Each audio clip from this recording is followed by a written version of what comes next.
Good morning all of you. I hope you are good and well. 29 से 1 सितंबर 20 राजीव गांधी खेल महोत्सव आयोजन किया जा रहा है। सभी सभी पंचायतों के सभी प्रांगण में ये आयोजन किया जा रहा है। ये किसी सरपंच के द्वारा स्थानीय स्तर पर नहीं, ये सीधा राज्य सरकार के द्वारा, गहलोत सरकार के द्वारा राजीव गांधी महोत्सव से आयोजन किया जा रहा है। और जो कल विश्वविद्यालय के रिजल्ट आए उसमें एनएसयूआई को सीटें नहीं मिली, एबीवीपी को 5 सीटें मिली और 8 सीटें अदर को गई। तो इतना कुछ करने के बाद बालिकाओं की शिक्षा फ्री, बालिकाओं को छात्रवृत्ति, पालनहार योजना में बालिकाओं को बढ़ावा देना, उसके बाद मतलब किताबें फ्री करना, स्मार्टफोन के वितरण का भी लक्ष्य गवर्नमेंट ने अब तक 1,35,00,000 1.35 करोड़ के आसपास जो मैन्युफैक्चरिंग को भी दे दिया है डेटा। उसके अलावा चिरंजीवी में 10 लाख तक इंश्योरेंस फ्री।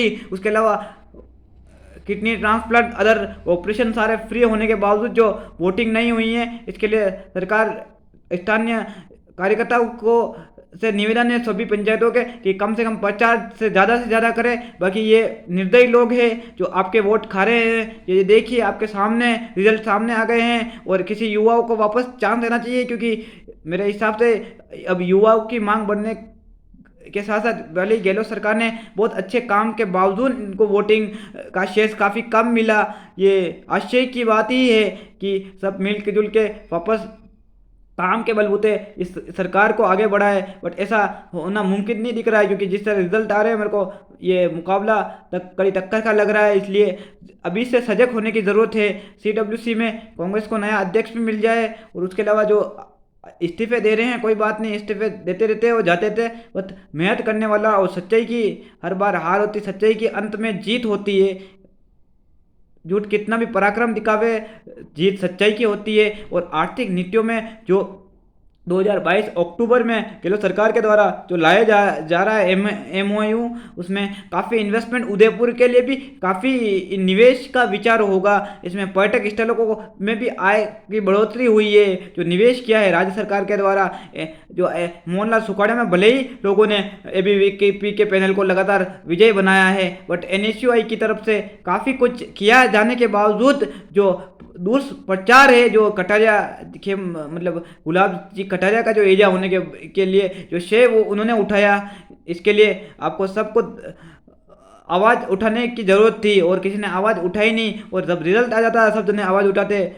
मैं पहले वीडियो बनाना चाहता था, बट लोगों को समझ में ये नहीं आ रहा है कि आर्थिक स्थिति इतनी डाउन हो गई है। रुपया था 80 के 1 डॉलर, 1 रुपये 80 डॉलर, 1 डॉलर की कीमत 80 रुपये के बराबर हो गई है। तो आप समझ सकते हो पेट्रोल डीजल की कीमतें आसमान छू रही है, नमक, शक्कर, तेल, घी सारी चीज़ें महंगी हो गई है। बट आपको ऐसा लगता है कि हमने कुछ मतलब कांग्रेस ने तो भी काम नहीं किया, तो आप आज़ाद है अपनी तरफ से, आप काम के बलबूते ये चिरंजीवी योजना, स्मार्टफोन वितरण योजना, 3 साल फ्री इंटरनेट कनेक्टिविटी के साथ। और इसका मेन पर्पज़ ये है कि जागृति टू वर्क फ्रॉम होम, जो महिला वर्क फ्रॉम होम कर सकती है, लड़के छोटे छोटे लड़के पढ़ाई कर सकते हैं, एजुकेशन सेक्टर को स्मार्ट हो सकता है, जब ऑनलाइन पढ़ाई करने वाले पढ़ाई कर सकते हैं, काम करने वाले ऑनलाइन काम कर सकते हैं। उसके साथ साथ सारी सरकारी योजनाओं का डिजिटलाइज होने से सारी जानकारी उनको मिल सकती है।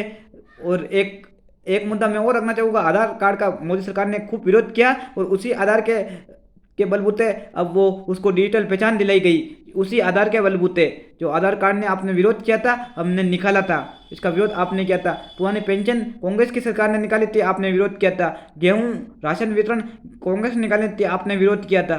GST हम ला रहे थे 16% से भी कम टैक्स रेट में, सिंगल टैक्स सिर्फ 2 टैक्स रेट में, और अच्छा अमेंडमेंट आपने विरोध किया था। पेट्रोल डीजल हम GST में ला रहे थे, आपने विरोध किया था। लेकिन कोई बात नहीं, सरकार आती रहती है जाती रहती है।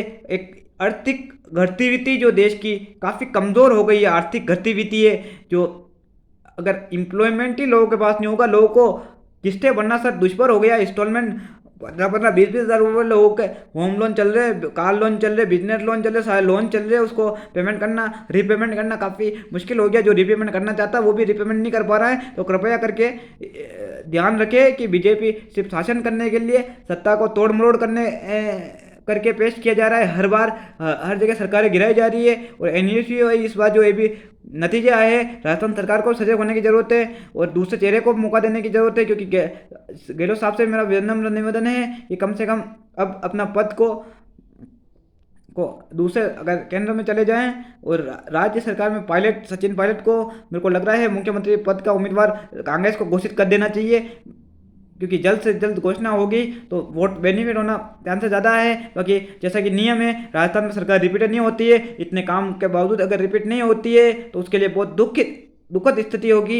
मेरा वीडियो आपको अच्छा लगे इसे लाइक करना, शेयर करना, सब्सक्राइब करना ना भूलिए। मेरा किसी पार्टी पॉलिटिक्स की टिप्पणी नहीं है, इसमें सबसे ज़्यादा मैं अर्थव्यवस्था पर जोर दिया जा रहा है और अर्थव्यवस्था जो मोदी सरकार ने बंटा ढाल कर दी है, इसको आप सही करने के लिए आपको इन्वेस्टमेंट लाने पड़ेंगे, आपको कृषि क्षेत्र को आगे बढ़ाना पड़ेगा, आपको शिक्षा क्षेत्र को आगे बढ़ाना पड़ेगा, आपको टेक्नोलॉजी पर ध्यान देना पड़ेगा, आपको मनरेगा में स्किल और सभी दूसरे अनस्किल्ड एम्प्लॉय को भी शामिल करना पड़ेगा। आप ये ऐसा कुछ काम नहीं कर रहे हो, आप सिर्फ इंश्योरेंस के अभी भी क्लेम नहीं पास हुए, लोगों की सबकी फसलें डूब गई अब की बार, इसके लिए क्या है, कोई प्रावधान नहीं है आपका। Thank you for listening to me. मेरा वीडियो आपको अच्छा लगा इसे लाइक करना, शेयर करना और सब्सक्राइब करना नहीं भूलिए।